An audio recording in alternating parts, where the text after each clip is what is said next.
I want to welcome everybody. My name is Chuck Marohn. I'm the president of Strong Towns. I have with me our program director, Rachel Quidnow, who today is in Boston. Rachel, welcome to the web broadcast. Thank you. And of course, our senior editor, Daniel Harrigus. Daniel is down in Sarasota. Daniel, welcome to the broadcast. Glad to be here. Hey, we have some great bookshelves, and want to make sure that everybody is measuring us by the success. Daniel, I see you have the high cost of free parking there on your bookshelf. And I've got about 5 or 6 Strong Towns relevant books behind me. We'll see how many of them people bought. Some are a little less obvious. It's like a Where's Waldo of. I chose this part of the office because it's actually the only part I could do this in, but I do have the nice bookshelf too. You can't really see. Oh, maybe I have the R2-D2 and also the Lord of the Rings book end. What are those things called? The end things. So, all right. We've allowed enough time for people to get in. We're going to get started. I'm going to be flipping back and forth here between my screen and those of us here. Everyone here in attendance today is going to get a copy of the Local Leaders Toolkit, a Strong Towns response to pandemic, emailed to them. It was actually our hope to kind of get this out to you ahead of time. I'll tell you what, we've been working like bandits on this thing and trying to tweak this and tweak that and change it and working late hours and over the weekend. So we actually just got it last night. Perfectly done the way we want it to. So we're going to release it to the public tomorrow, and everybody here in attendance is going to get an advance copy emailed to them as soon as we're done here today. What we're going to do is go through each, this ebook is divided into 3 sections, immediate response, midterm response, long-term response, and then each section has 3 different parts. A shift in thinking, how we mentally adjust to what is going on right now. A second part of specific strategies we take, and then a third part trying to anticipate something big that is coming that we're going to have to make a decision on. I want to just tell everybody that when we were at the beginning of this pandemic here in the United States, our team, those of us, Daniel was not there because his wife and he were expecting a child. Rachel was not there because she was in graduate school, but the rest of the team and I were in Florida together the day that we had the national declaration of emergency. And we all came home. We all went into lockdown just like everybody else. And it was if you go back and read the stuff we wrote in the first couple of weeks, you'll see me particularly, but other people on the staff trying to come to grips with an idea that we had been expressing for a long time, just how fragile our cities were, just how fragile our places were, and to see it unfold so quickly and so dramatically, this fragility starting to show up with businesses failing, with cities starting to struggle with all this stuff. It was very difficult for me in particular. Had a hard time communicating what we were going through without it being, okay, this is what we've been saying for a long time. After a while, and if you go back and read what we wrote in mid-March to early April, we were able to kind of transition into a series of answers to, okay, what do we do now? We don't want to be the organization. We don't want to be the place that said, hey, we've been telling you for 10 years that this was all a disaster. We've been telling you for 10 years this is a Ponzi scheme. We've been telling you for 10 years this is going to end badly. Now it's ending badly. We're actually in a place right now where we can say, all right, let's rethink where we're at. And I think the most critical thing to me became having people be able to adjust to something new. If you keep in touch with or watch what's going on at a macro level from an economic standpoint, certainly if you're inundated, which I think we all are to a degree, I try to stay away from it, but I'm still inundated with the national political conversation. You're forced to deal with essentially a rehashing of what we at Strong Towns would just say are old ideas. How do we restore what we had? How do we prop up what was clearly a bubble? How do we get back to something that we all said was not viable long term? These things seem to me to be a little bit crazy. And so in the middle of April, early May, we started to transition into, okay, here's how we think differently about this. Here's what we do. We took all those ideas and some more, and we put them into this ebook. I want to start the conversation of this ebook by the way I wrote the introduction.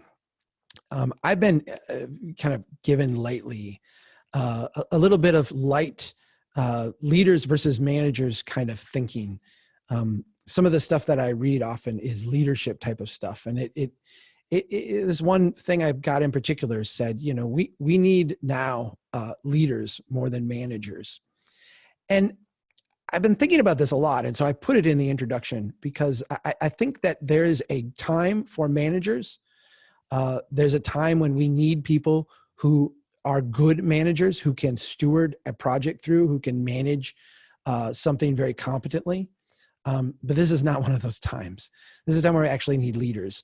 And so I just wrote out a quick difference between the way that leaders think about things and go about things and the way that managers go about things. Because I want the people on this broadcast, I want the people who are getting this ebook, I want the people who are out there being strong towns advocates to think of themselves first and foremost as leaders. Leaders have followers. Managers have subordinates. Leaders responsibly break rules. They push the edges, they push the boundaries, they do it responsibly, but they're always pushing. Managers administer guidelines. They paint within the lines, they stick within the rules. Leaders encourage risk-taking. Managers tend to play it safe. Leaders sell a vision. Managers sell a project, and leaders will see opportunity while managers tend to worry over potential failures. It's very important to have good managers, and good managers are essential to competently carrying out a plan, competently carrying out a vision. We need good managers. But right now, what our cities need more than anything else is leadership. We need people who are thinking like leaders, people who are ready to innovate, ready to take a little bit of risk, ready to responsibly break some rules, because we need to create something new, and we need to do it on the fly in a very short time period. In the first section here, we have our first 60 days. What do we do right now as cities? And we lay out here a shift in thinking. This is that pattern. We're going to have a shift in thinking during every phase of this. The first thing that we need to shift in our mindset in this first 60 days, step up. We see a confused at best response at the federal level. Some states have had very good responses. Some states have had more confused responses. At the local level, we need our local leaders to step up and be leaders now, to actually be the people our places need. We need to orient our systems to be horizontal, not vertical. If we understand that local governments have been set up as kind of administrative functions of a state and federal system, that is not the way they were originally envisioned, and that's not the way they need to function now. We need our local leaders to look horizontally at the people in their community and their struggles, as opposed to vertically as part of this overall system. We need our local leaders to be voices of unity, and we need them to aggressively seize the moment, to set themselves up to be that change agent now in their communities. I want to pause here and let Daniel and Rachel react to the first set of mindset shifts. Daniel, I'm going to start with you. You helped put these together. Give me your thoughts. Yeah, I think one thing that I think is it's important right now, but it's interesting to me right now, is the role that local governments have in acting as sort of a convener. And that's something that a lot of them aren't good at. Their internal structures are not set up to do. Local government, in my experience, tends to operate in this very prescribed manner where it's like, this is our lane and these are the procedures, these are the way we do things. And, if you're going to plan something, if you're going to do an infrastructure project, if you're going to do something in public space, if you're going to go through this procedure. You've got the notification, you've got the public hearing, you've got the planning document that informed all, like, and everything is kind of by the book. And what's interesting now about this moment is, I think part of orienting horizontally is who in our community has the capacity to help solve a pressing problem right now. And let's get them to the table. And let's be flexible out of necessity in terms of what is the role of the city government in all of this, in terms of serving its core function of kind of providing for public well-being. Good point. Rachel?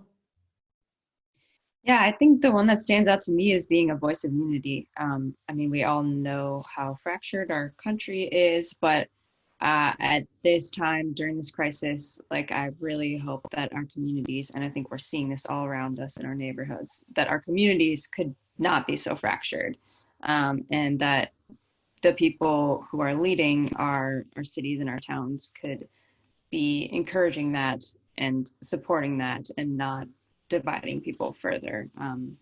I think we've heard this a lot, that crises can bring out the best in us, and bringing folks together is one way that we can all see the best in us come out.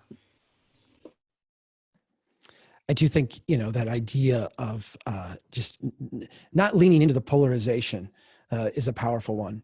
So in the immediate term, we wrote out 9 things that cities should be doing right now. These are the areas we should focus on. And until we have these things done, we really should just focus on them. First, get people fed, get people shelter, support the public health response, connect masks to economic recovery. When I wrote this 2 weeks ago and we published it initially, it was funny how little controversy there was over this idea. And now all this controversy has grown around the idea of wearing masks. Masks are the easiest way we're going to get the economy going again and get people out participating. Provide people space, go easy on enforcement, support adaptation, reconfigure our system so that we're collecting data, because everything is changing now and we need data. We need to know where we're at, and then take some steps to preserve cash. Rachel, I'm going to go to you first. Are there any of these you want to drill down on and focus on real quickly? Yeah, I mean, the very first item, get people fed, I think is huge and so immediate. In the ebook, we highlight the fact that there are so many local nonprofits, churches, other religious groups that do this really well, that have food pantries and other systems to get people fed. And so local government can be a supporter, a convener, doesn't need to be leading the effort and setting up their own food pantries necessarily, but to be helping bring organizations together and connect people with resources, especially for folks that can't really leave their homes right now, or that are out of a job and don't have the resources to buy food. So in my own city, Cambridge, Massachusetts, we got a note on our doorstep a few weeks ago from a Boy Scout that lives down the street, who's just collecting stuff, just please leave it on his porch, and he's getting it to a food pantry. I've also seen so many local Facebook groups, next door, even literally posters on, posted on lampposts, telling people, here's where you can go. Can I buy you some food if you're elderly? I'm heading to the grocery store. What do you need? We've done shopping for our friends. This is happening very organically. And the best thing that local government can do is just to allow that to happen, facilitate it. My local government has a page on their website that's, pointing you to different resources depending on what you need. They're partnering with a food pantry to do delivery to folks. So yeah, I think getting people fed, hugely important in the immediate right now. I have seen here how in my hometown, how the school district has stepped in and said, we have facilities, we have ways of doing this, and has been a leader in this as well as, we have a lot of churches here in my community, and they've kind of joined together across denominations and said, we can, take turns doing this and distributing stuff. And it's been very powerful. I think cities can point people in those directions and say, hey, there should be no one going without, basic food and shelter at this point. Daniel, is there one that you wanted to drill in on here? Yeah, the one I've been following most closely, and actually kind of to my surprise, the one that has really become, I think, a national theme is the public space one about reorienting. I don't remember the way you worded it because it's on the previous slide here, but provide people space. Right. There's been, for obvious reason, like a sudden dramatic shift in what people need out of the public space and the streets and the parks in their city. And the response to that, I wrote a piece for the Strongtown site recently about throwing out the rule book, because it's been astonishing to me as someone who has followed for years the level of controversy that surrounds every sidewalk project, every bike lane, every this and that and that. The extent to which cities have just been nimble and moved to radically reorient what the streets are for. And I think, it's a bunch of experiments that are going to kind of bubble up, and I see cities learning from each other and copying, everything from language in ordinances to kind of provide a certain amount of cover for, okay, what if a restaurant wants to use the parking spaces in front of the restaurant for seating so that they can maintain enough occupancy to be a viable business through the summer? How can we expedite that? How can we waive the application fee? How can we get them their permit in a one-day turnaround instead of the usual 3 weeks or 6 weeks or who knows? It's really like, I don't believe in, silver linings out of like I want to be sensitive to that language. Like, oh, look, this great thing that should have happened all along is happening. Thanks, global pandemic. I don't want to sound like that. I do think there's some value in reassessing, did we need all of the bureaucracy and all of the sort of slow moving process in the first place? If we can do this stuff and tweak it as we go along, and it turns out remarkably okay. And I do think there's some value in recognizing that, like, what Strongtowns has been saying about streets, which are, streets are a platform for building a productive place.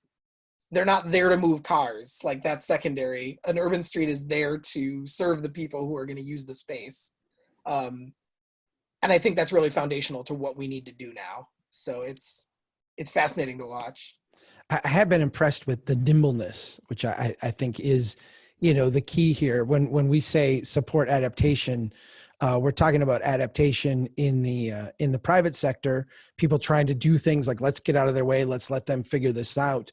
But we're also talking about, within the public sector too. I mean, we need to adapt, we need to change. And, we're not talking about throwing out everything and starting over from scratch, but we are saying, like, hey, there's some things here that people have been pushing on. Let's let them move forward with it. Let's be a little more nimble. Before we get out of this first section here about immediate responses, I wanted to bring up the idea of supporting small businesses. We have a little section in this book where we wrote about this. I've actually received 2 calls from city council members that I know personally who have said, Chuck, what do we do to help our small business right now today? And one said, I just want to give them money. Like, can we just take money out of our budget and just give it to them? I want to help them. And I think the tough thing right now, and we're trying to provide a little bit of balance to that idea that we just want to run in and help. Because I feel that, I recognize that, and I get that, like, empathetic response. I think it's important to recognize, first of all, that the city government is, in a sense, designed to be the base foundation, the rock, the piece of infrastructure that allows us to take collective action. If that becomes dysfunctional, if that becomes insolvent, when the local government can't operate, nothing is going to work well ultimately within the community. It's going to be a very desperate situation. And so the number one responsibility that local officials have is not to keep businesses open. It's not to provide jobs. It's not to, bail out people who are struggling now today in a business. It's like, I get it. I get the desire, but you have to be able to stand up and be competent and do your job. I'm going to tie that into the second part, which is no one knows what's going to happen. We don't know if 2 months from now, businesses will be back open and up and running. We don't know if that's going to take 12 months from now. We don't know if we're going to have a decade of Great Depression. We really don't know. And so in the face of not knowing, the worst thing that we can do is throw away the little bit of resources that we have. at propping something up that may just inevitably go away anyway. What we need to do is actually, as difficult as it is, find ways for these businesses to adapt. We need to get out of their way. We need to let them figure things out, find a way to serve this market the way it is. The green space stuff, the closing down streets, all this is wonderful. But at the end of the day, what we can't do is go in and run their business for them. We can't go in and give them money. We can't go in and bail them out because we can't pick competently winners and losers in an environment like this when we don't know what's going to happen. And so this is a little bit of a plea to keep some of your powder dry because you might find that you need it in the future. So let's move on to the second section, the shift in thinking, 2 months to 12 months. Once we get people fed, once we get people sheltered, once we're up and running, once we've kind of stabilized our community, we need to shift into a new phase. And that new phase is going to involve some new thinking. We put out 3 points here. The first, recovery is not going to mean restoration. I think a lot of times we've come to think of recovery as bringing things back to the way they were. When we went through the last financial crisis, we had a housing bubble. Recovery has meant restoring the housing bubble. And literally that's what we've gone about doing. I think we all can recognize that is a precarious situation. And so when we're talking about recovery, we shouldn't be thinking about going back to what we had, but creating something new, creating something stable, creating something we can build off of. Second, you must work towards community self-sufficiency, even though you're not going to get all the way there. No city's going to produce their own iPads. They're not going to produce their own cars. We're not going to, do everything that we need to do to be a totally self-sufficient, off-the-grid kind of place. But we can move in that direction. And I think oftentimes in our economy, we say things like, we can't be self-sufficient, ergo we shouldn't try in any dimension. But we can all grow our own food. We can all produce a lot of our own energy. We can all do a lot of things that will make us more resilient and more resourceful in times of distress. And so as a mental shift, we need to start thinking not of becoming fully self-sufficient, but working towards that as a goal to create jobs locally, to create opportunities locally, and really economically to capture as much of our, productivity as we can locally. And then finally, the third mental shift, there's a trade-off between growth and stability. We've been saying this for years at Strong Towns. We see it now very clearly. Our cities can grow very, very quickly, but when we grow in this way, we give up stability. We now need to shift in the direction of building stability. That may mean we give up some growth opportunities, but understand what I'm saying. Growth opportunities that make us unstable, growth opportunities that make us fragile are not a very healthy way to build a community. So we need to understand this trade-off between growth and stability, and we need to lean in to the stability side of that equation. So in terms of midterm steps, we've got 10 of them here. First, in a very specific way, waive our home occupation restrictions. Let's legalize our neighborhood essential services. Let's start building actual neighborhoods again. We need to actually get out and kickstart entrepreneurs. We need to give them a place to get going very cheaply and very easily and let them start to serve others within the community. We need to legalize housing adaptations that in some ways are happening anyway. We need to free that up so that our neighborhoods can start to adapt and evolve. We need to make some quick and lean investments in biking and walking. We need to end our parking requirements so that they are not impediments to the changes that are going to take place. We need to start growing our own food. We need to thicken up our civic infrastructure, the infrastructure of our community beyond just the local government. We need to begin internally to our local governments to reorient our bureaucracies, again, shifting from vertical to horizontal, and then change how we measure our success. Instead of measuring things in terms of transactions or amount of things accomplished, actually measure them in terms of metrics and the overall prosperity of people within our places. Daniel, I'm gonna start with you. I know you want to drill down into these first three. Why don't you go ahead and talk a little bit about what a midterm response looks like? Sure. I think the commercial sector, retail, and especially things like restaurants and bars are going to be just devastated in the short term by what's happening, by the economic fallout of everyone staying at home, everyone social distancing. And There's a lot of doom and gloom headlines. On any given day, you can read a doom and gloom headline about like this being apocalyptic for small business. And I think there's a wrong response that won't work, which is let's try to, as quickly as possible, restore what we had. Let's bail out individual businesses and rescue them. I mean, like, loan programs are good. The Paycheck Protection Program, all of that is good, and it has a role to play. I think what cities need to recognize, what the smart ones will recognize, is that the small business landscape, when we come out of this, is not going to look the way it did going into it. And that the most robust recovery is going to happen if we're a little bit more nimble about what is a commercial space, what is the minimum bar to entry for an entrepreneur, how do we rebuild these ecosystems of local entrepreneurs, and it's not going to look like what it was. So I think we need to look at things like, and the ebook gets into this, but businesses in residential areas. Let's remove a bunch of the impediments to getting started with very little overhead, which means if you want to run a home-based business in a place where the zoning currently wouldn't allow it, like, it should allow it in a whole lot of cases. And we should let go of some of our fears about, will it be disruptive? Will people be parking in front, I think we need to recognize that there are going to be a whole bunch of underused spaces. It's quite possible that in some kind of Main Street districts, you're going to see a whole bunch of closures. You're going to see a whole bunch of vacancies. And rather than let that area wither, there are ways to rebuild a business ecosystem and, a street life and a neighborhood culture that don't involve, let's fill every one of these big expensive brick and mortar spaces with the kind of thing that was there before. Pop-up shops are a great example, and one that, if you've been following Strong Towns for a while, we love to talk about the experiment they did in Muskegon, Michigan a few years ago. Muskegon was actually one of the winners. I think 2018, they won our Strongest Town contest.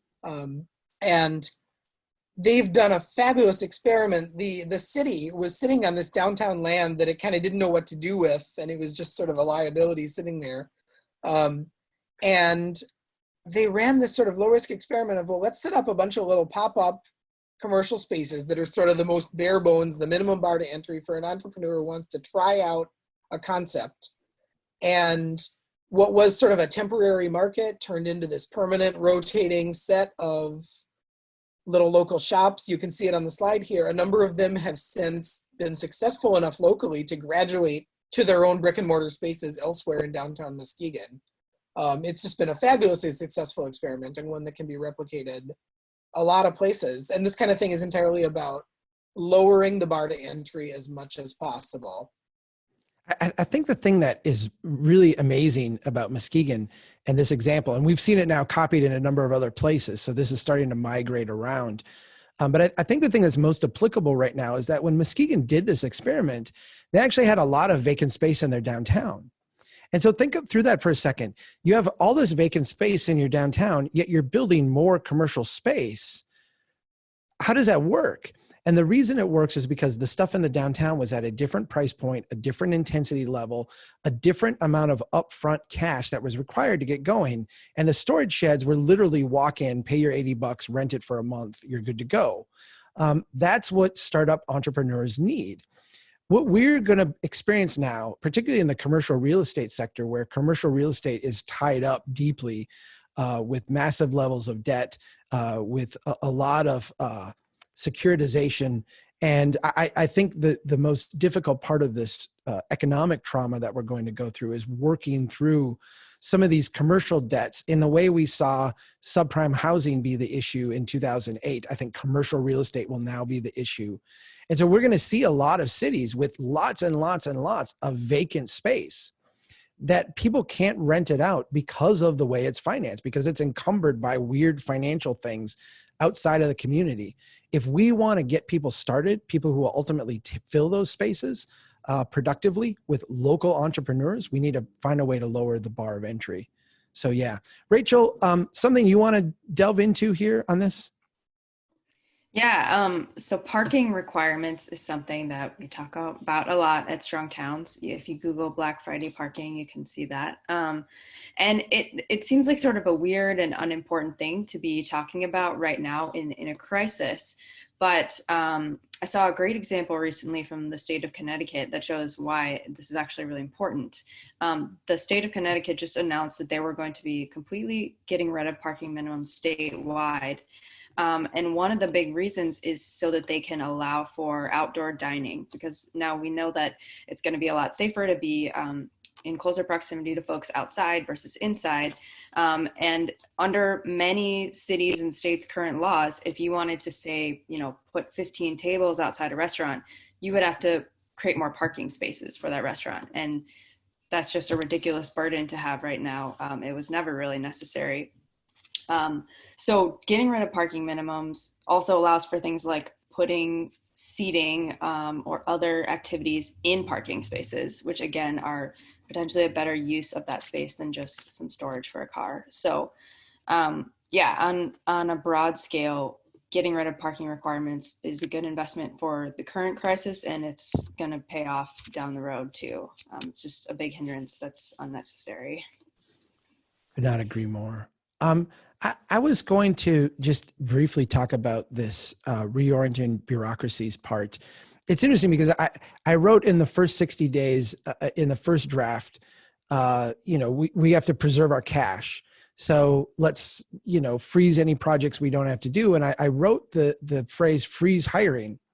And internally we discussed this and we said, no, we should, change it. And I can't remember the exact wording we came up with, but it was something that was going to be less along the lines of, some doctrinaire kind of approach to freezing government and more of a, hey, let's be careful about what we're doing here. I think that's what we're talking about here with the reorienting bureaucracies. We're really, we have recognized at Strong Towns, and I think we have a universal consensus amongst us that local government is a really important institution. It is the way that we work collaboratively at the local level. When we look at local governments today, a lot of them are designed. They are structured, very much coming out of World War II and the Great Depression with the military model. The military model of organization. So you have a department head, you have a deputy department head, you will then have people working underneath them. And it's a very pyramid kind of structure with different departments and different divisions. This type of structure is really, really great at doing things over and over and over again. It's a very efficient model. And people sometimes bristle at that. They're like, well, Chuck, local government's not efficient. Yes, it is. It's very efficient at doing the things that we've asked it to do. The thing is, when you make systems very efficient, they lose their adaptability.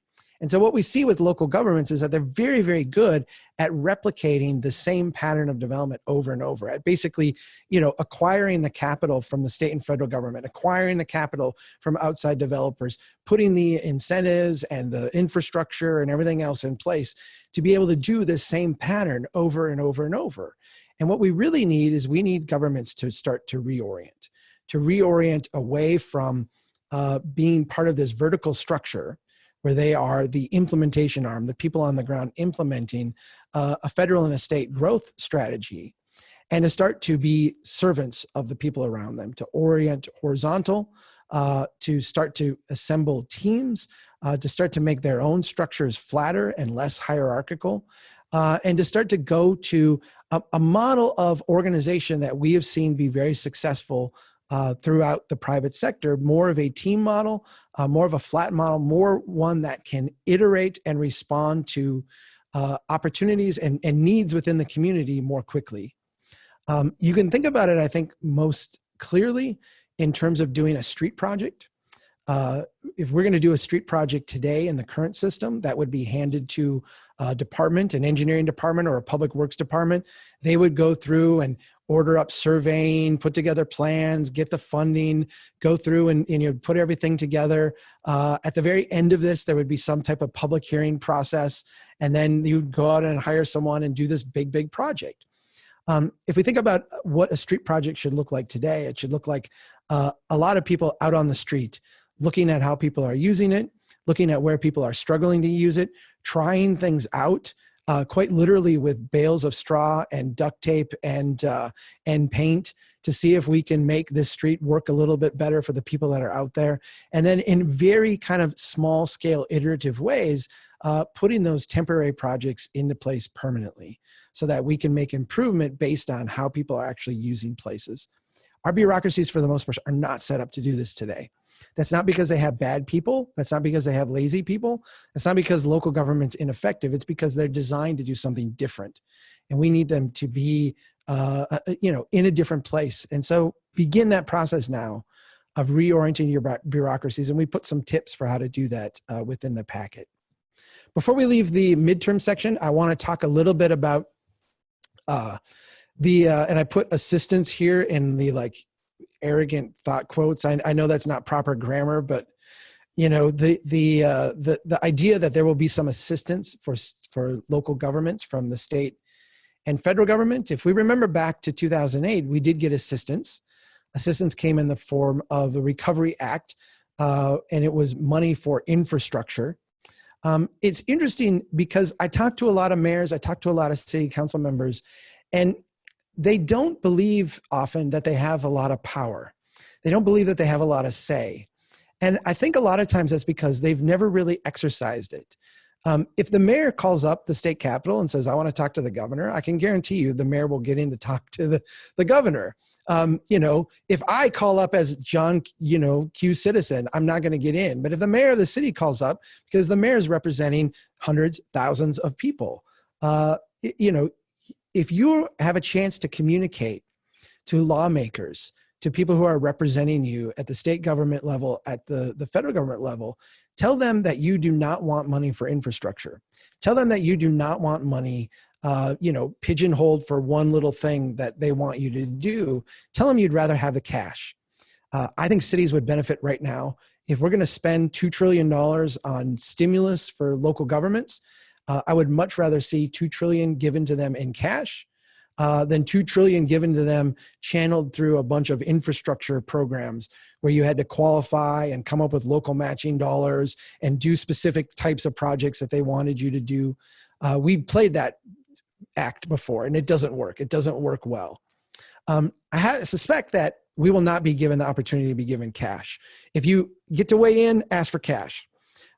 It's more likely that you're going to be given money for infrastructure. And I think we need to be prepared for that. And we need to have that conversation ahead of time so that we don't run out and do the shovel-ready project, the project we put on the shelf 3 years ago because it was a bad project. And now, because we got the money, we'll pull it out and we'll do it. We need to be more thoughtful about how we spend any infrastructure stimulus money that we get. We've laid out 3 priorities. If you follow these 3 guidelines, I'm not saying you're going to have the perfect project, but you're more likely to have a better outcome than if you didn't. First, prioritize maintenance over new capacity. If you get stimulus money, use it to fix something. Don't use it to build something new. Don't use it to create a new liability. Prioritize things that are below ground as opposed to above ground. Our below ground infrastructure needs a lot of work. It's also going to last longer. It's also less likely to be reinvented or gone out of favor in the next 10 years. I'm not a big advocate for an automated vehicle future. I'm not looking at it as a panacea, but there at least are some theories or some models or some potential futures that would have us completely reimagining how we use roads and streets over the next decade. Your sewage and your water have flowed through pipes since ancient Alexandria. Your pipe underneath the ground is not going to change in the next generation. So fix that thing, put your money below ground, and it's not going to be wasted. And then if you have the opportunity, prioritize improvements in neighborhoods that are more than 75 years old. Those are your high productivity neighborhoods. Those are your neighborhoods that have the greatest amount of adaptability in what we see as coming next. Those are the neighborhoods that are going to be the base of your recovery. And the more we can do to strengthen them and make them strong over the long term, the better off we're going to be. So if you can focus on these 3 things, I'd rather you had the cash and had the capacity to do other things with it. But if the only thing you're given at the local level is infrastructure money, then let's not waste it. Let's put it to the best use that we possibly can. So let's go to our 3rd section. And our 3rd section is, what do we do long term? What's our shift in thinking beyond 1 year? And for those of you that have been with us at Strong Towns for some time, you'll recognize these things as the elements of a Strong Towns approach. We've laid them into this booklet because they really are the thing we're building up to. A Strong Towns approach relies on little bets, not on transformational projects.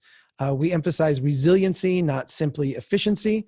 We design our systems, our neighborhoods, our places to adapt to feedback so they can grow stronger over time in response to stress.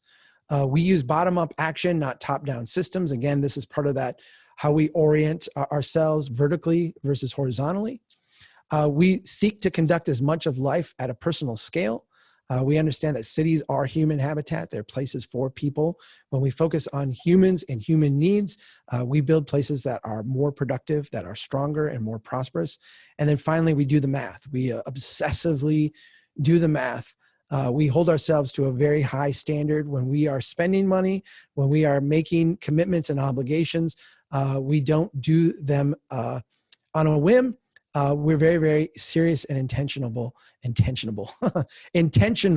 about how we are spending our money and accounting for our long-term liabilities. Let's look at these long-term response items. Focus on your downtown and an ecosystem of neighborhoods. Focus on neighborhood compatibility and not simply use. Focus on expanding housing opportunities. Focus on transportations as a means, not as an end. Focus on economic development with a gardening mentality, focusing on leveraging public spaces, focus on your people, and focus on reducing debts and liabilities. Rachel, I'm going to go to you first. Are there any of these long-term strategies you'd like to take a couple moments and dig into? I know we elaborate on all of them in the ebook, but go ahead.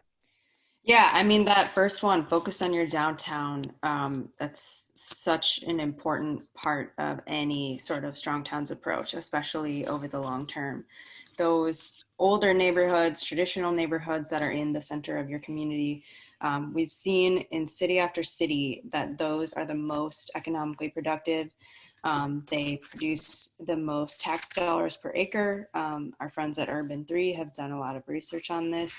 So for example, if you're going to repave a street, if you're going to do some modest work to improve something in your city, make the place that you do that core downtown. That is trafficked by so many people versus like a cul-de-sac on the edge of town that's only visited by a couple residents that live there. I think also on a human level, you know, we've seen people in our neighborhoods really drawn to want to spend time together during this crazy time that we're living in, wanting to be outdoors, wanting to safely be in community in plazas and parks. So if we can prioritize those places where people are most likely to spend time, that's going to be the best payoff for the long term.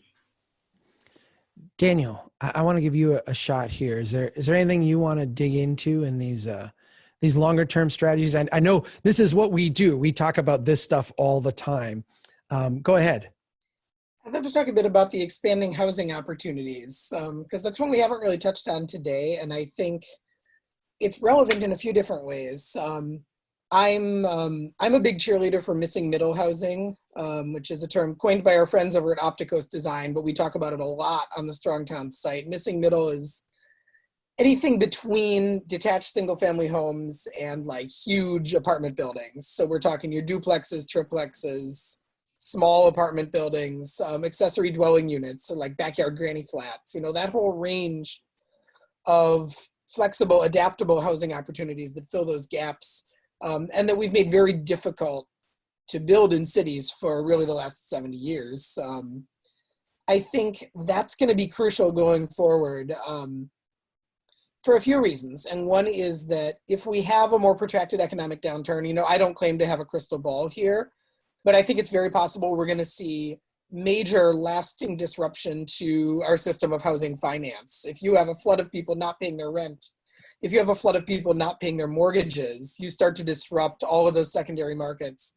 Yeah, it's going to change everything real quickly. Yeah, lending may be really tight for a long time. It's not going to be, and the systems that finance the construction of new housing at the huge scales that we do it, where someone either builds a 2,000 home subdivision or a 500 unit, 6-story apartment building. Like those top-down financing systems are fragile and may be disrupted for a long time. And that's really going to bite in places like a lot of America's wealthier and coastal cities that already have a huge housing shortage, already had an affordability crisis going into this.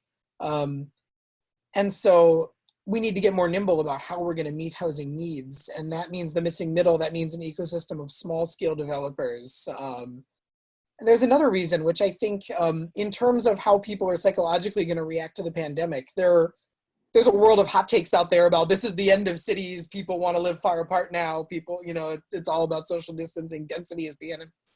I don't think it's going to be that simple, because I think the benefits of living in a community where you have access to the stuff you need, where you have access to really easy support networks, and also living in a place that can financially sustain itself, that generates the wealth to sustain itself, all of that just becomes more important in an economic downturn.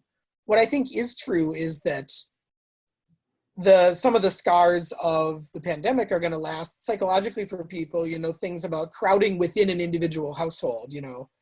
Right now we see a bunch of adaptation to a really restricted, really kind of rigid housing environment that doesn't meet people's needs. So you'll see things like, a multi-generational household of 10 people living in a McMansion because that's how they make the rent work. And right. McMansions are all we allow in huge swaths of America to be built.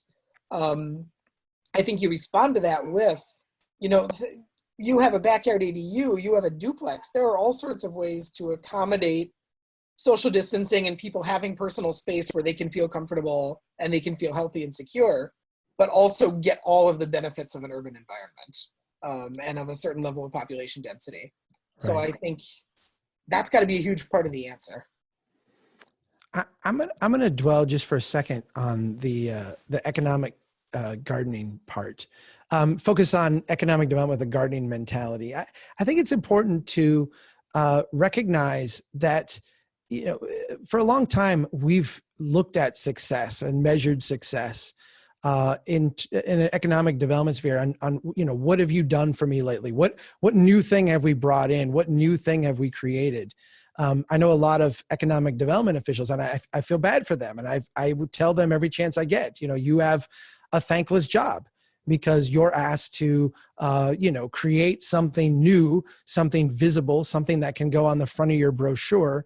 And if you go too long without doing that, your job is suspect. Your role is suspect. That is a hunting mentality. That's like saying to the hunter, what have you captured for us lately? What's the big game you brought in? That's very different than a gardening mentality. A gardening mentality says, instead of the one business we can bring in that's going to create 50 new jobs, how do we create an environment where 50 of our existing businesses add a job apiece? If we think about just those two economic models, they both create the same number of jobs, but one of them is, requires a huge amount often of subsidy and expenditure and fragility in our marketplace, while the other one is essential to us. It is very stable. It meets our needs. It's very organic. It's going to be strong and prosperous. When we can create environments that allow jobs to be created locally, allow local capital to be passed around in our community before it escapes, that allow entrepreneurs the ability to get started up, to move into larger spaces, to serve local needs, we find that even the poorest of communities can do amazing, amazing things. Every time I see a dollar store, it makes me sad. And every time, I go to a neighborhood that's struggling and I see one of these places, I see places chasing after the Walmart and what have you. It makes me sad, not often for the reasons that other people get sad, but for me, I look at it as, essentially a bad trade. And I think this is the trade that we've, seen exposed now recently. The theory we had for a long time was that we could get rid of a lot of the local jobs and outsource them to different cities, to regional centers, to different countries even. But in exchange, we would get very cheap goods. You could go to the dollar store and get stuff very cheap. And in fact, that's the biggest pushback I get when I say, oh my gosh, you got a dollar store in your neighborhood? They're like, yeah, otherwise I can't afford anything. It's cheap stuff. And I need, I don't have much money, so I need things to be cheap. The reality is we need to start shifting towards a different economy. In that economy, and I think this is going to be thrust upon us from a macro level, whether we want it or not. I think it's just whether our cities are prepared to respond. In that macro economy, we're going to start seeing things like food become more expensive, things like daily needs become more expensive. But that can be offset by a higher quality of living when we can take things like the money we're spending transporting ourselves out to the edge of town and instead save that money by being able to walk 2 blocks for what we're getting. When we can take the money we're saving by buying things in bulk and be able to, now that we can't do that or do that at the scale, be able to redirect that money into something else. I think that we can ultimately live higher quality lives as people, just broadly as a society, while people are able to still get the goods and the things that they want, but just get them in a slightly different way. We can support that at the local level by not chasing the big hunting project, but by shifting over time to something that looks and feels a lot more like a local economic gardening strategy. To round out this ebook and to round out this presentation, I'm going to point you to a couple of resources that we refer to. The first one is the Strong Towns community. If you go to community.strongtowns.org, you are going to find hundreds of people who are discussing Strong Towns ideas, are working to implement things in their communities. When we send you a follow-up to this session, it's going to include a link to the Strong Towns community because that's where we want you to go and put your questions in. On Thursday, we're going to get back together and we are going to do our best to answer as many questions as we can in an hour. But those that we have not been able to answer are still going to be on the community site, and you will find over time that lots and lots of people from all over North America, from all over the world, are active there and will answer your question. We'll try to help you. We're all trying to figure this out now. We're providing you with a toolkit and some ways to get started, but this is by no means like a prescriptive map for everyone to follow. Every place is going to be a little bit different. Every place is going to be a little bit nuanced. We all have to figure this out together. And so we created over a year ago now, the Strong Towns community, so that people could go and work together with others to try to figure this stuff out. I encourage you to go there, get signed up, be part of that ongoing conversation. The other thing that I want to point out to everyone is the Strong Towns Academy.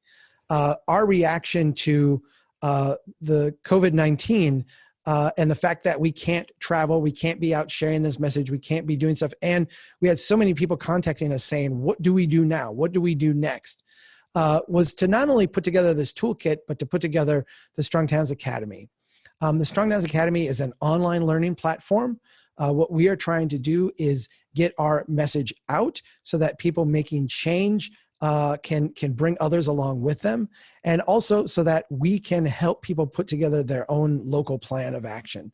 Like I said, every city is a little bit different. Every place is a little bit nuanced. There's no one size fits all. So we're putting together a program for people to go through and assemble their own plan locally. The first class in this series is Strong Towns 101. We've made that available for free. It's available right now for anyone who wants to access it. Our hope is that people who want to make change in a community would use this course not only to go through and learn how to communicate these ideas themselves, but be able to refer other change makers, other leaders in their community so that they can have a common language.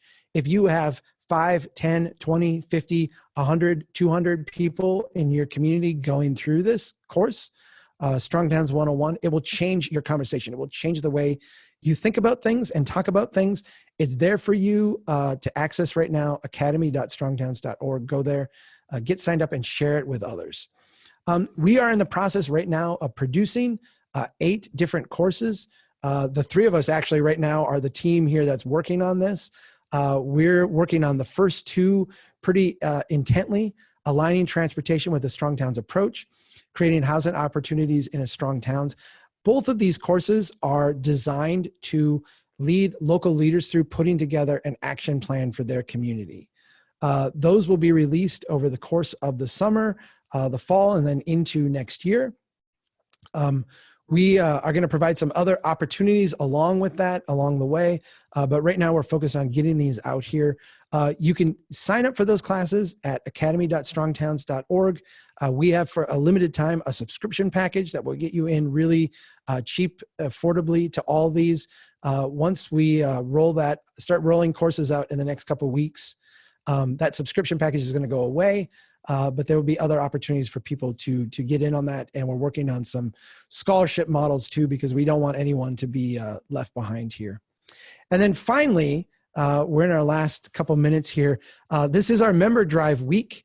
If you're one of the hundreds of people that have been watching this, this presentation, I thank you for sticking with us to this point. We do a couple times a year a member drive at Strong Towns. 40% of our budget comes from people who give us modest donations every month, maybe every year, $5, $10 a month, sometimes more. I know a lot of people are struggling financially right now. I know a lot of people have tenuous job situations. If that's you, please enjoy our site, use our stuff, take it to do good in your community. But if you do find yourself in a position where you can support a non-for-profit organization and their mission and their model, help us reach more people, help us continue to do this, help us continue to, expand this platform so that more and more people can be in a position to build and grow a strong and prosperous place. Go to strongtowns.org/membership and give whatever you have the capacity to do. Rachel, I want to just stop here and pause and see if you have any last thoughts you want to add to the conversation before we sign off for the day. I think you covered it. Yeah, that was a lot to digest. We'll be emailing this ebook out to everyone that attended, and there will also be a link in there to submit questions for our Q&A on Thursday. So thanks, everyone. Yeah. Fantastic. Daniel? I think that about covers it. I've had one eye on the Q&A and the chat here during this, and I just want to say the conversation going on there, the energy and the enthusiasm and the bouncing back and forth, like, well, my community's doing this, mine's doing that. Like, it is a testament to the people who are part of this movement and who are inspired by this message. And like, I see you guys all out there doing great things in your places, and I love it. And it makes me proud to be doing the work I'm doing. Absolutely. There's a lot of leaders out there. There's a lot of people doing amazing work. And seriously, that is the inspiration here. Thank you, everybody. Thanks for being part of this. Please do me a favor and share this ebook with someone else. We've put this together for free. We're giving it away to everybody. Please take it and read it and then pass it on and pass it on and pass it on again. We want everybody to live in a strong and prosperous place, and we want to help you make that happen. So take care and keep doing what you can to build a strong town, everybody. Bye-bye.